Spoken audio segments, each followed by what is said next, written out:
Fala pessoal, Davis aqui da G-Soil. Eu recebi um questionamento de um produtor, amigo meu, hoje pela manhã, com a seguinte pergunta.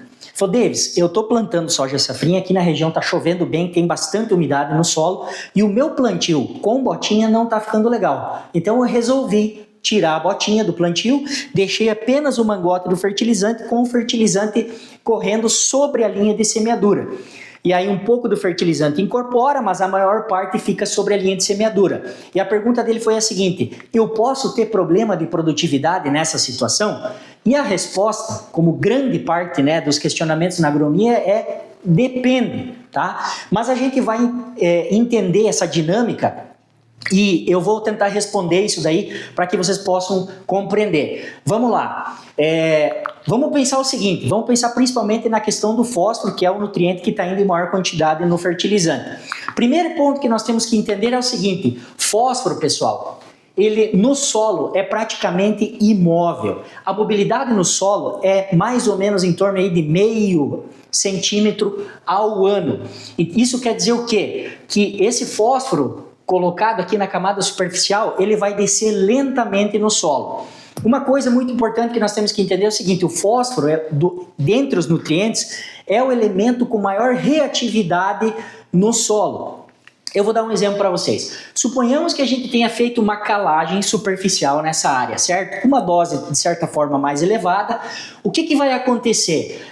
Nos primeiros centímetros do solo, nós vamos ter uma elevação do pH. E esse pH, muitas vezes, pode passar de 7, com pH alcalino. O fósforo depositado aqui nessa região, ele vai acabar reagindo com o cálcio, e passando por um processo que nós chamamos de retrogradação do fósforo. Que é o quê? O fósforo se liga com o cálcio, forma um fosfato de cálcio e é um composto insolúvel que a planta não vai aproveitar. E ele só vai ser aproveitado a partir do momento que você tiver um processo de acidificação aqui da camada superficial, através de ácidos orgânicos liberados pelo sistema radicular, por exemplo, e aí sim esse fósforo vai sendo liberado lentamente.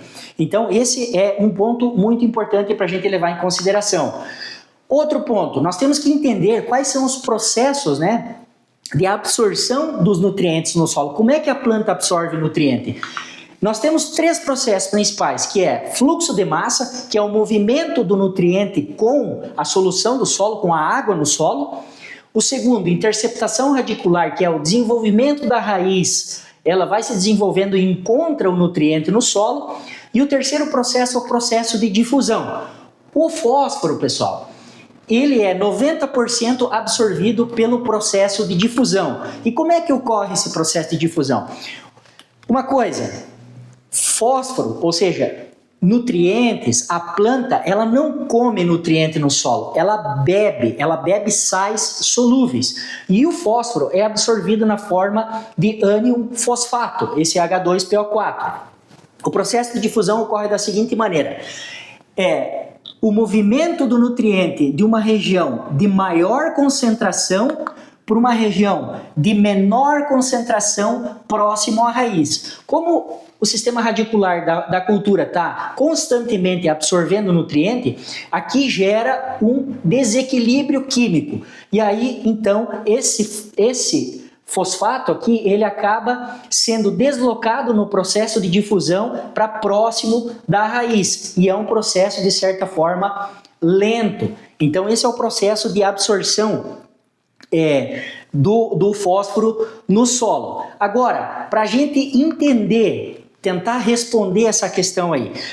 Primeiro, baseado nessa dinâmica que tem o fósforo no solo, nós temos que entender que a melhor forma de a gente aproveitar a adubação fosfatada sempre é colocando ele dentro da linha de semeadura próximo ao sistema radicular, tá? Pensando justamente nesse processo de difusão, já que 90% de todo o fósforo é absorvido dessa forma. Então nós temos que entender dessa maneira. Agora, para responder a pergunta dele, vai ter problema de produtividade ou não? Depende do nível de fertilidade, dos níveis de fósforo que você tem, nessa camada de 0 a 10 e 10 a 20. Então eu quero trazer para vocês aqui um trabalho que nós realizamos esse ano.